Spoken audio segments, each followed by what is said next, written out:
Primos y primas, que lo que, welcome, bienvenidos to the Dear God Are We There Yet, the podcast con tu prima favorita. Soy Alicia Sanchez, and yes, this podcast is bilingual, empowering social good one conversation at a time, sharing weekly insights and inspirations from people adding their magic to make this world a better place. Whether you want to learn more about volunteer travel, being more socially conscious, or you love a good conversation that breaks down barriers while evoking pasión and emoción, this is the podcast for you. Grab a cafecito y vamos a hablar.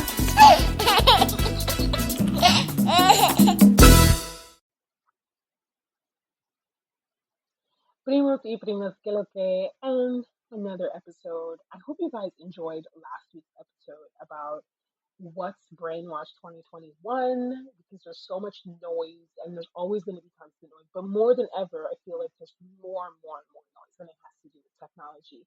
Check that out. That's last week's podcast. But this week, vamos a hablar de algo totalmente diferente. We're going to talk about how am I hurting people in need while in the process of trying to help them. Let me tell you,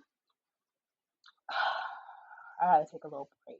Just before I get into this, this is a heavy podcast. And I'm going to tell you there's going to be a lot of controversy in this podcast. And whether you like it or you don't like what I have to say, I want to hear from you because your point of view matters. And when I say it matters, I mean that I'm going to respect what you have to say. We don't have to agree, but we can respect one another. And so feel free if you want to give me a shout out on Instagram, Twitter, whatever, lo que sea. Email me, DM me, and to be like, hey girl, I'm prima. I don't care what you say, but da da da da. You know, a big part of our nonprofit, as you all know, volunteer community and getting people out there to help other communities and to help them that in different ways from a time perspective, you know, hands on either virtually or in person. Of course, with COVID, everything in person is kind of, you know, back and forth. But when I first started this, dear God, are we there yet? The nonprofit side, I always knew that I wanted to do volunteer travel trips, and I wanted to do them differently. Coming from an island where poverty is an ultimate high, the entire island of La Española is an ultimate high of poverty. Haiti, including humongous poverty. Um, you know, and coming from that and living in Dominican Republic. Y yo viviendo ahí, y yo viendo the missionaries, they come for a week, they come for 2 weeks, they come for a couple of days, and they leave. Something always didn't sit right with me depending on what they were doing. Um, and again, I talk about this God complex that they came, they gave us things, and I'm not gonna lie, we're like, oh my God, we're gonna go down to la iglesia, están dando cosa gratis, están dando arroz, they're giving all this stuff for free. Let's go make the line. When I was living in the DR, yeah, I probably went like one time. They were giving, yeah, it was about one time they were giving rice, and my grandmother was like, muchacha, ve buscar ese arroz. Están dando 5 libras de arroz. They're giving 5 pounds of rice, and I'm like, Mama, that's not a lot, but whatever. Going for my grandma because I love her, and she's always thinking about other people, which I love. Because she even said, like, out of that rice, you can put them in Ziploc bags. I can go to the Jumbo if you've ever lived in DR or you from the Caribbean. I don't know if you guys have a Jumbo, but she's like, get some Ziploc bags and give a cup or two. Um, and we would go to where her other family lives in Samana Perdida. I don't even know if you guys, if any Dominicans listening. Um, and she said that we would go there and give it to the guys that used to live or work in the panaderia, and then they can't work anymore because I think arthritis or whatever. So she's so cute. So she's telling me to go online. Love my grandma, passed away, rest in peace. To get that road, to get the rice, to put them in Ziploc bags because she wanted to compartir. She wants to share with everyone. And it was these men. And so I'm like, okay, we can do that. I can go do that. It's fine. And I'm sitting here in this line, in this church, this massive church, and it's these big trucks, and I see all these people. And now, mind you, as a child, I've always seen this because we were raised Catholic, so we would always go to the church and we were always taking things.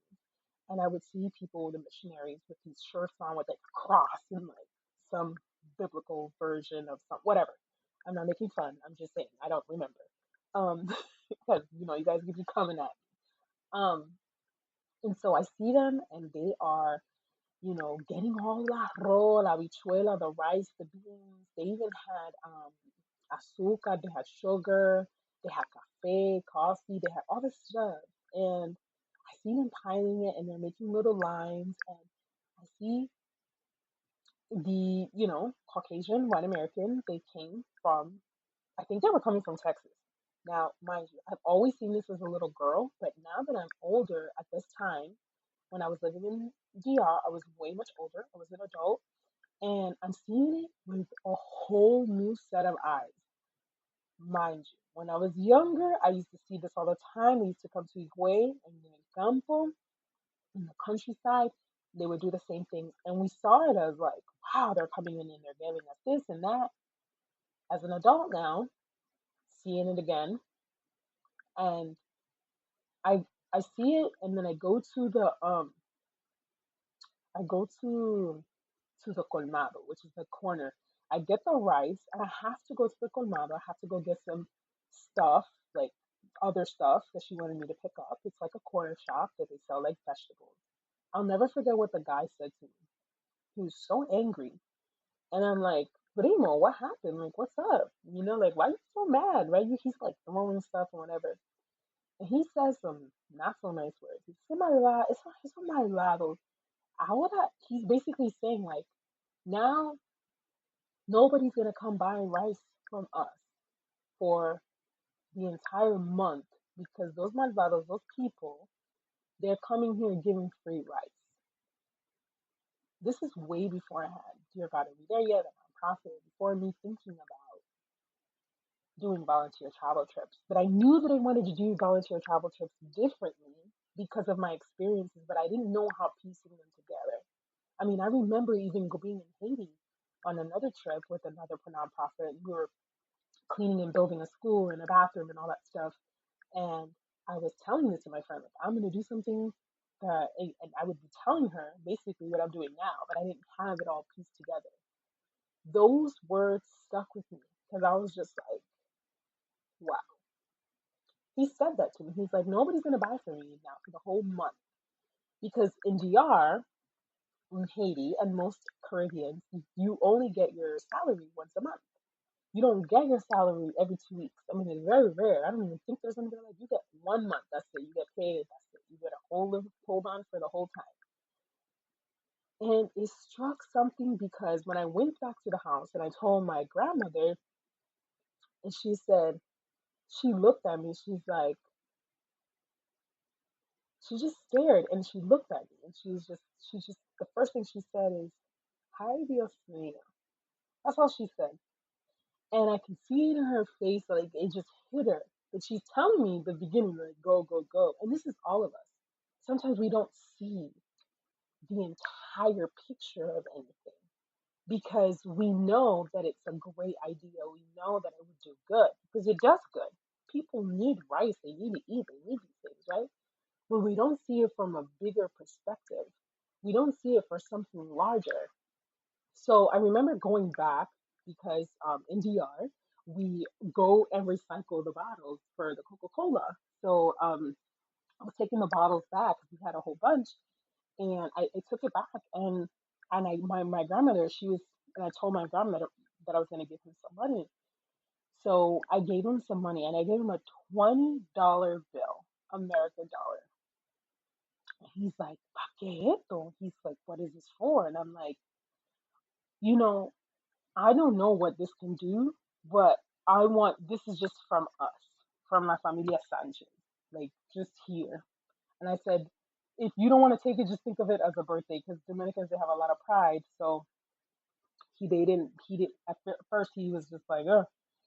And I can't translate how much it is because the peso goes up and down. But something in my heart felt bad because I was just like, this dude has all this inventory now of all this rice that he needs to move, and he's the colmado. But literally everyone in Alma Rosa Primero in the capital, Dominican Republic, he literally went to that church to get that rice. They're not going to go to him. So what does that do for their community? What does that do for the locals? What does that do for his family and the families around and the other people that are selling beans or whatever the case is? How about those workers that work in the fields of getting that habichuela, and they're going to go sell it in downtown? And I'm just saying this because this just is a piece of what I'm talking about how am I hurting people and then in the need of, like, while I'm trying in the process of trying to help them. And so I'm thinking about this personally for Dear God to Be There Yet, and how we don't want to make certain mistakes, and how there's this complex conversation around poverty. It's not just he doesn't have food and he needs to eat. There's a whole systematic problem behind it, from a government, from a political, from a infrastructure, which I still can't wrap over my mind how Dominican Republic doesn't have, like, all day long. Like, it's just still a hierarchy. Like, if you live in this barrio, you get it. You don't. Um, and it doesn't go away so much, perhaps, but that doesn't mean that the problem's gone. So how does that happen? I'm talking about VR so much, but how does that happen here in the States? How are we helping rather than, you know, we're hurting them while we think we're helping them? A great example I want to give you guys is, the homeless. And this is where the controversy might come up, because a lot of it's, again, poverty is complex, homelessness is complex. There's an entire system behind it, starting with mental health. How does this work with us? Think about the next time that you are about to do something for an organization, with an organization, whatever it is. If you're giving $1, if you're helping, even volunteering with us and our nonprofits that we have on our site, how are we hurting rather than we're helping? And the homelessness is something that it's huge. It's a systematic. It's global. I mean, I think California has probably the highest rate of homelessness, and that's thanks to them dumping, people from mental institutions in downtown Los Angeles, just because they're like, "Ugh, we don't have enough people, or we don't have funding." How are we helping? If we give them a plate of food, it is helping the situation for a moment. It is helping them for that meal, that time. Listen, I'm sitting here telling you this, but given I've been in line for Thanksgiving and given food to the homeless. I've done it multiple times. And or food banks, in Delray Beach, put it in migrant workers in West, 4x441. Like, and I'm sitting here like, oh my God, I was part of a problem in a lot of these situations. Like, what can we do as a society, as a community, as a person? What can we do? And it takes one person. Less, like I always talk about, it takes one conversation, one person, one question, one everything. It doesn't have to start in this big, massive, and global change. I want to change the world. Kumbaya. I'm Angelina Jolie. No, it starts small. So the homelessness is a pandemic in its own self, because it's something that we have so many people that are displaced from their homes, and continuously now with quarantining and with this pandemic, with corona. And it's like, how are we going to get them back on their feet? What can we do that goes longer than a plate of food? And I was reading this book again, because I love to read. I was reading this book, and it's about this pastor, and um he was saying, like, it is hurting his heart. He was in some country, and the poverty is just as bad. And when I talk about backyard, I mean here in the US, in our own backyard. And he was saying, what are the tools, or what are the things that we need to do to help them? Because we can give them a plate of food, and tomorrow they're still going to be hungry. But how can we get them on their feet, whether it's government resources or whatever the case is, whatever, there has to be enough, there has to be resources. We create these resources. Every time something happens political, we create that voice. We speak that. We march. We do that. And so, the same way we do that, we have to find these resources for everything else. Um, he saw family and he saw the husband and he saw the wife, and there was like 6 kids, I think. And he's saying that they were extremely poor and they were going every single day to the church. Again, another church. They were going to the church and the church was literally feeding them. They were giving them entire meals. And this pastor comes in and he's like, no, no, no, no, no, no. Hold on, hold on, hold on.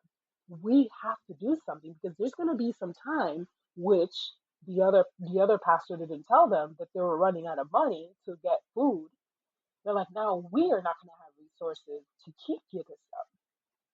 So he was coming together, and it's like, how can we do this developmental process where there's going to be constantly food? If food is the thing, what is it behind this food? Where are they getting the food? Where are all these things? And it's crazy because his number one resources were those people, was that father in that family, was that mother in that family, was those children that was telling them, hey, did you know about this thing, this farm, and da da da da? And he was utilizing them as the same resources to solve the problem, to solve it. And it's not solving like, okay, we're done with it. It's solving a part of the problem because the problem is going to be ongoing. As long as we have, again, I said it in the beginning of this podcast, poverty is complex, homelessness is complex. There's so many different aspects of the world that are very complex. But how can we solve it past a meal that we give? So I want you to think about that. And I want you to think about in your life, in your community, in your children's school.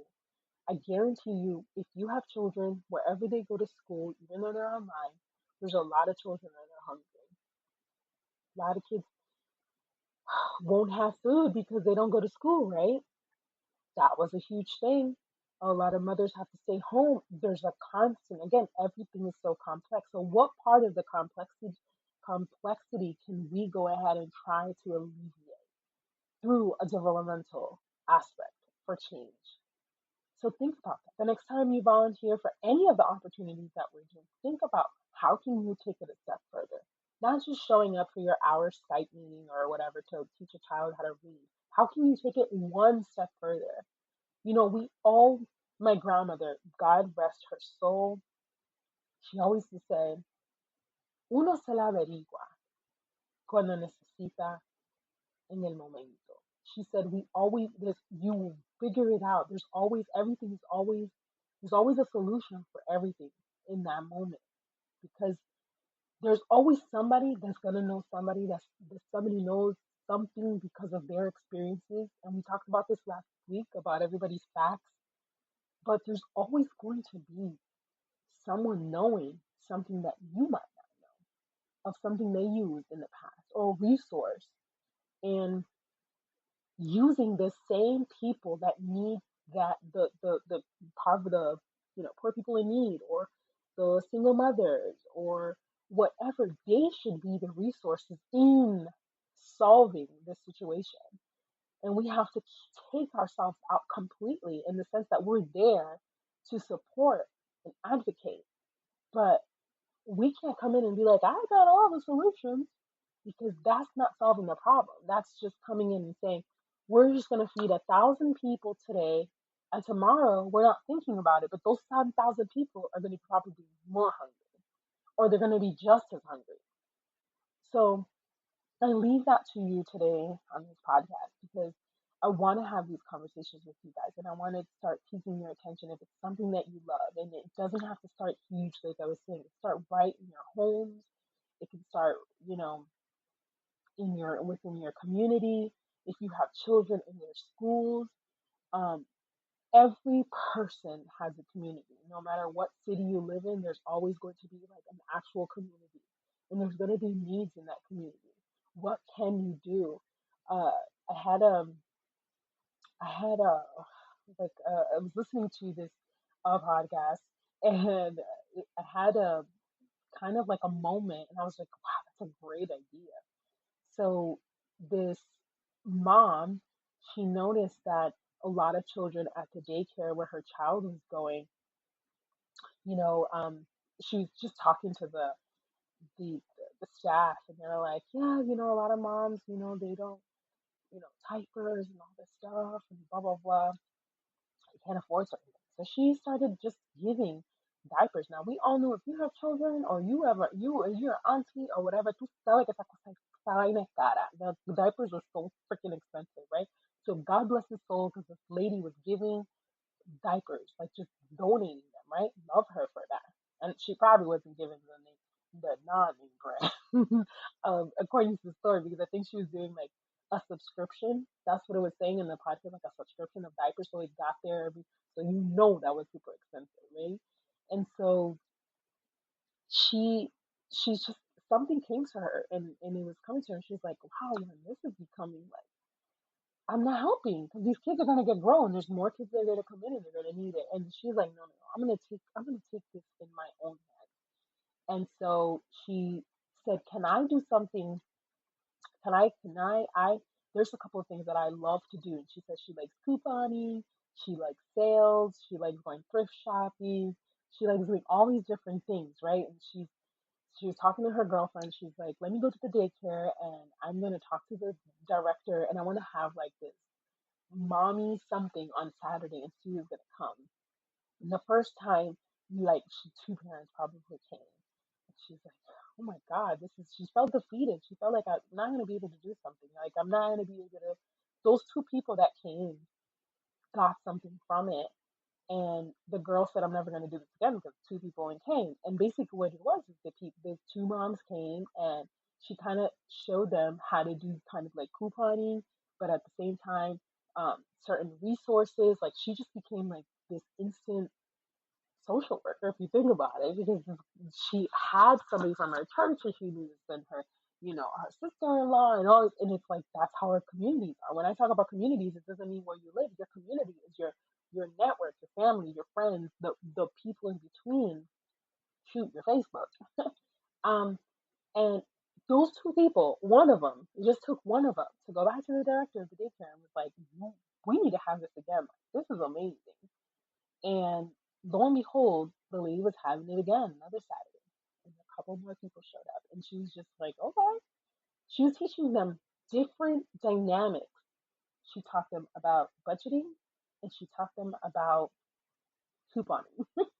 Now, she was not an extreme couponer in the sense of, but couponing goes with budget, right? Because if you think about it, you're like, okay, I'm spending money, blah, blah, blah. The point is, and I'm going to leave you with this before we finish with the podcast today. The point is that she was giving diapers.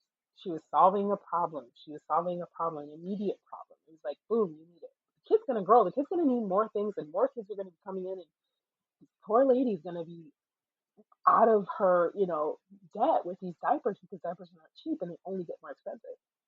But she went on a faith of how she can help something to a different degree based on what her likes and her needs. And she just started doing it on the side. I mean, it was her daycare that she goes to, so she knows everybody. She's coming like another mom, and she knew that these tools helped her, and she was able to help them not only with couponing but learning how to budget. And we all know that budgeting and finance is one of the biggest fundamentals in our life because we don't know how to handle our money, we're not going to be able to handle anything in our life, and that's a fact because that's how we're going to be able to um, that's how we're not going to be able to understand how to properly organize our lives and what our priorities, our needs because of finances. We need certain things in our life, especially if we have children. And I thought it was so inspirational because I said to myself, wow, it's such a great idea. Like this lady just got everybody on a Saturday at a couple of donuts and coffee. And she's like, got that cafecito, let's do some couponing. And I even think that she even went to the store. She went to CVS because she even had a list and she made a group and all this stuff. And um, this lady now is like everybody knows her and she still works her job, but she's just like, I think I might do this full time. And I don't know if she's doing it full. She might be doing it full time now. But I don't know if she is, but my whole point is that she's helping them. Now it's not about diapers. Now it's a lifestyle. Now it's a need. It's a lifestyle need. And I just wanted to come with you guys today on this podcast because I'm really passionate about this topic in the sense that how can we help people without hurting them? And I'm trying to do my best in everything that we do from our grants that we're going to give out to our trips that we're going to do, which is more like a volunteer cultural trip. Um, and all these other aspects of Dear God, Are We There Yet is to make sure that we are helping more than we are hurting.